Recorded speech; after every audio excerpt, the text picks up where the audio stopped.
En el podcast de hoy estaremos hablando del conservadurismo y neoliberalismo. También tenemos una gran persona acompañándonos el día de hoy que es una gran líder de estas ideologías, Margaret Thatcher. Contamos con su apoyo y espero que les guste nuestro podcast de hoy. Durante la década de los 70 y 80 surgieron dos ideologías que transformaron la política y la economía mundial: el neoliberalismo y el neoconservadurismo.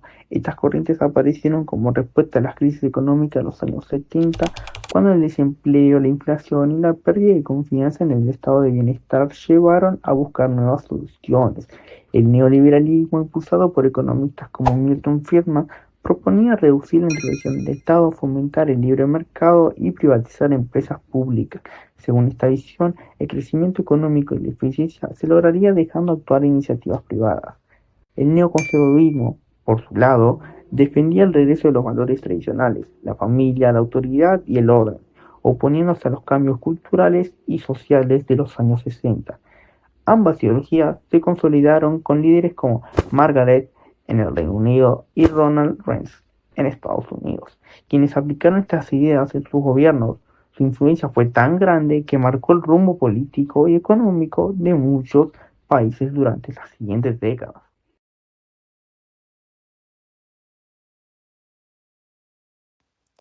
El neoliberalismo es una corriente económica, política y social que defiende la libertad del mercado como la mejor forma de organizar la economía de un país. Surgió con fuerza a partir de los años 70 y 80, principalmente con los gobiernos de Margaret Thatcher en el Reino Unido y Ronald Reagan en Estados Unidos, en una época donde muchos países tenían crisis económicas, inflación alta y desempleo. La idea era dejar atrás un modelo con mucha intervención del Estado y pasar a uno donde el sector privado y la competencia fueran los protagonistas. Una de las ideas principales del neoliberalismo es el libre mercado. Según esta corriente, cuando el mercado se deja actuar libremente, la economía se organiza sola a través de la oferta y la demanda. Es decir, las empresas producen lo que la gente quiere comprar y los precios se regulan por sí solos.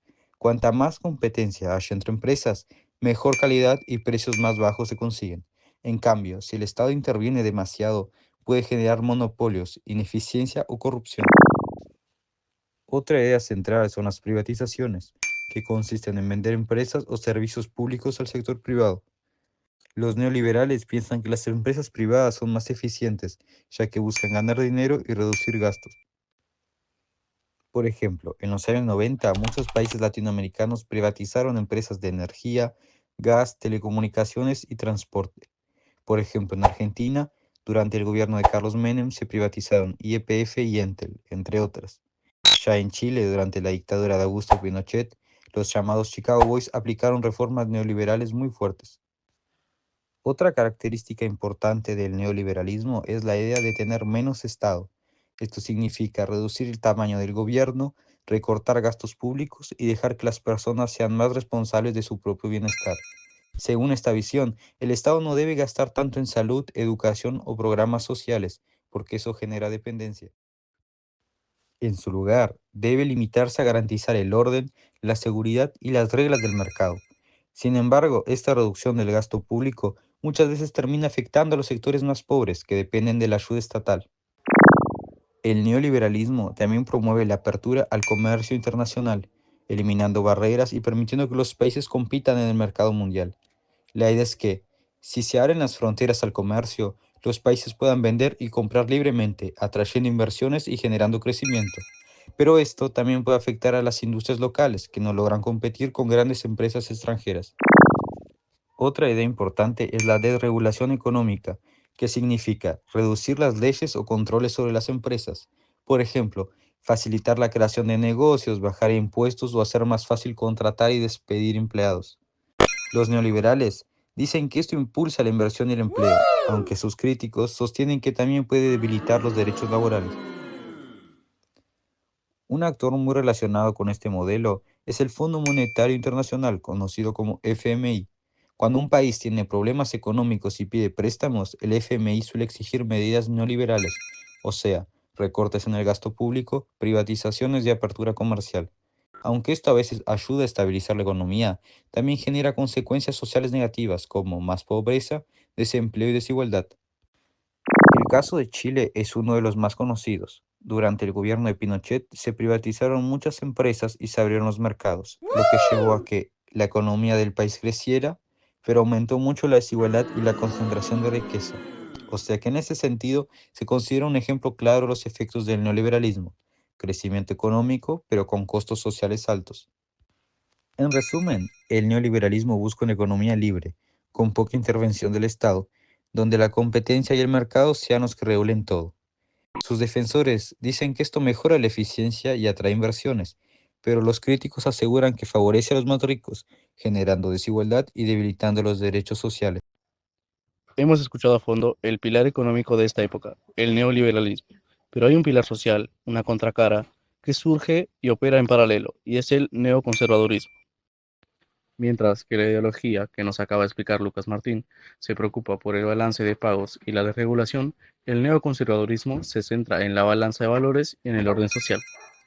La esencia del neoconservadurismo es la convicción que la sociedad ha perdido sus conocimientos morales y necesita un regreso a los pilares tradicionales. Esto se materializa en tres conceptos fundamentales: valores tradicionales y religión. Para los neoconservadores, la fe no es solo un asunto privado, es el motor moral que debe sostener al Estado.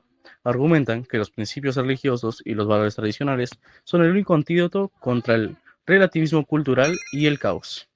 La familia tradicional es vista como la institución social primaria e indispensable. Es donde se inculca la disciplina, el respeto y la moral. Hay una defensa muy activa de este modelo, a menudo en la oposición de los avances en los derechos LGBT o las nuevas definiciones de familia, orden y firmeza. Se aboga por una orden social estricto. Eso significa una mano dura contra el crimen y a menudo una política exterior más intervencionista y beligerante, bajo la idea de la fuerza es necesaria para lograr la paz y la estabilidad. Esta ideología ha tenido expresiones muy visibles, sobre todo en contextos cruciales. El ejemplo global por excelencia es Estados Unidos. Tras los ataques de 2001, bajo la administración George W. Bush, el neoconservadurismo se fusionó con la política exterior, promoviendo la intervención militar para supuestamente exportar la democracia y defender el orden occidental ante el terrorismo. Internamente se apeló a un patriotismo fuerte y la unidad basada en valores tradicionales para enfrentar la amenaza. Sobre los gobiernos en Latinoamérica. En nuestra región vemos el neoconservadurismo en los movimientos y gobiernos que han enarbolado la bandera de la defensa de la familia y la oposición a la llamada ideología de género. Este es el reflejo de cómo la batalla cultural se convierte en un frente político, buscando preservar un orden social jerárquico y con base religiosa, como hemos visto en ciertas administraciones en Brasil, Colombia, movimientos como Con mis hijos no te metas. En esencia, el neoconservadurismo es la ideología que le da el alma, la brújula moral a la revolución económica del neoliberalismo. Pero, ¿cómo funcionan juntas en la práctica? Para eso le doy paso a Luis para que nos explique la relación entre ambos. Bom, agora que já entendemos o que é o neoliberalismo e o que é o neoconservadorismo, podemos ver como essas duas ideologias se relacionam na prática. Apesar de parecerem diferentes, uma focada na economia e a outra nos valores sociais, em muitos governos modernos elas se combinam perfeitamente. O neoliberalismo, como já vimos, defende que o Estado deve interferir o mínimo possível na economia, privatizando empresas públicas e reduzir impostos e deixar que o mercado livre controle tudo. Já o neoconservadorismo acredita que o Estado deve agir sim, mas em outras áreas, na moral, na família, na religião e principalmente na segurança.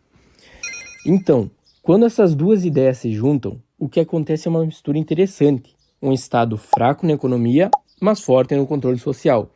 Por exemplo, durante os governos de Margaret Thatcher no Reino Unido e Ronald Reagan nos Estados Unidos, foram aplicadas políticas econômicas neoliberais, com redução de impostos, privatizações e limitação do poder dos sindicatos.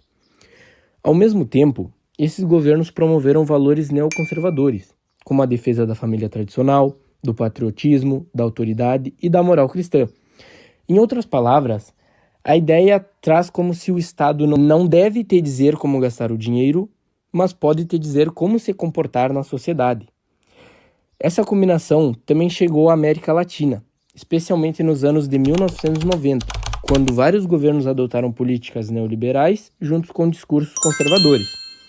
Em países como Chile, Argentina e México, foram feitas reformas econômicas baseadas no livre mercado, enquanto se mantinham posturas conservadoras sobre religiões e costumes. Muitos especialistas dizem que essa união foi usada para manter o controle social, ao mesmo tempo que eram aplicadas mudanças econômicas profundas. Mas também existem muitas críticas. Essa combinação teria aumentado a desigualdade social e limitado algumas liberdades individuais, porque o mercado ficou livre, mas a sociedade passou a ser mais controlada pelos valores tradicionais. Em resumo, podemos dizer que o neoliberalismo e o neoconservadorismo são como duas faces da mesma moeda. Um defende a liberdade econômica, o outro a disciplina moral, e juntos criaram um modelo de governo que ainda influencia o mundo até hoje.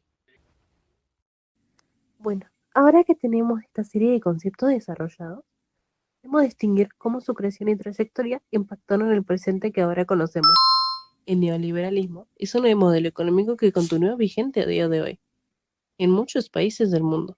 En América Latina, especialmente Argentina y Chile, durante los años 90 se aplicaron políticas neoliberales que incluyeron la privatización de empresas públicas, la apertura de la economía y la reducción del papel del Estado. Si bien estas medidas buscaban modernizar el mercado y atraer inversores extranjeros, también generaron consecuencias negativas socialmente, como el aumento del desempleo, la desigualdad y la pérdida de derechos laborales. La globalización es una de las principales características de este modelo, que fue un tema hablado en clase. Países como México, Chile y Brasil promovieron un tratado de libre comercio y políticas de apertura económica que favorecieron el crecimiento de grandes empresas y el intercambio internacional. Sin embargo, este proceso benefició en mayor medida a las economías más desarrolladas, mientras que los países más pobres se quedaron en desventaja, dependiendo de exportaciones de poco valor y enfrentando niveles altos de pobreza y desigualdad. Además, el poder de las grandes corporaciones multinacionales creció tanto que muchas veces supera el de los propios gobiernos, debilitando la soberanía económica. En la actualidad, la idea de la productividad antes de la estabilidad se refleja en los empleos precarios que ofrece la economía moderna. Cada vez más jóvenes trabajan en plataformas como Uber o Rappi, sin contrato, sin seguro y sin derechos laborales plenos. Este tipo de trabajo es presentado como flexible, demuestra cómo el neoliberalismo prioriza la eficiencia económica por encima del bienestar de la persona. A su vez, el individualismo, promovido por este modelo, refuerza la creencia de que el éxito depende únicamente del esfuerzo personal, ignorando las desigualdades estructurales y el contexto social de cada individuo. Por último, el neoliberalismo también se refleja en otros aspectos actuales: el aumento del costo de vida por la falta de control estatal, la desigualdad en el acceso a la salud, la educación, el deterioro ambiental causado por la sobreexplotación de los recursos naturales y el poder creciente de las grandes corporaciones tecnológicas. Todo esto genera una presión constante por ser productivo y exitoso, afectando la salud mental y demostrando que este modelo no afecta solo a la economía, sino también en la calidad de vida y en el bienestar social. Por otro lado, como los chicos dijeron anteriormente, el neoconservadurismo busca integrar valores sociales y morales tradicionales dentro de la política. Promueve la defensa de la familia tradicional, la religión y el orden moral como pilares de la sociedad. Su influencia se ve en movimientos como el Provida o en grupos que se oponen a la educación sexual integral y el matrimonio igualitario. En América Latina y Estados Unidos, varios partidos defienden la idea de la familia de valores tradicionales como modelo ideal. Otro rasgo importante es el nacionalismo reforzado, visible en ejemplos como el lema Make America Great Again de Donald Trump, junto a políticas anti-inmigratorias y un discurso que prioriza los intereses nacionales. Estas ideas también se reflejan en los movimientos políticos europeos y latinoamericanos, que promueven el cierre de las fronteras y una visión más rígida de la idea de la identidad nacional. Los choques culturales son la consecuencia más directa de estas posturas. Temas como el lenguaje inclusivo, la educación de perspectiva de género y los derechos de las minorías generan divisiones profundas entre sectores progresistas y conservadores. Además, las redes sociales amplifican los discursos. Figuras como Javier Milei en Argentina difunden sus ideas a través de las plataformas como X o TikTok, provocando enfrentamientos y mostrando cómo el neoconservadurismo se adapta al mundo digital para mantener su influencia. Hola, buenas tardes. Aquí les hablamos del podcast de Sociología. Hoy le venimos a hacer preguntas a la señora Margaret Thatcher. Margaret, ¿por qué te llamaban la Dama de Hierro? ¿Encontrabas justo este apellido? Bueno, muchachos, me llamaban la Dama de Hierro porque no temblaba mi mano al tomar decisiones difíciles. Fue un periodista soviético quien usó ese nombre por primera vez, intentando insultarme, pero, sinceramente, me lo tomé como un cumplido. Si ser firme, coherente y decidida en la defensa de mis principios es ser de hierro, entonces sí, lo era y con gusto. Muchos dicen que tú fortaleciste la economía, pero aumentó la desigualdad. ¿Qué piensas tú sobre eso? Bueno, sobre la economía. Cuando llegué al gobierno, el Reino Unido estaba al borde del colapso. Las fábricas cerraban, los sindicatos paralizaban el país y la inflación devoraba los salarios. Era necesario un cambio profundo. Las reformas que implementé liberaron la economía del control estatal, devolvieron al ciudadano la posibilidad de crecer por esfuerzo propio. No niego que hubo dificultades y desigualdades, pero prefiero una sociedad donde algunos suban gracias a su talento que otra en la que todos permanezcan igualmente pobres debajo de la tutela del Estado. ¿Tú te veías más como una líder económica o una defensora de los valores conservadores? Y bueno, yo me consideraba las dos cosas. La libertad económica no puede sostenerse sin responsabilidad moral.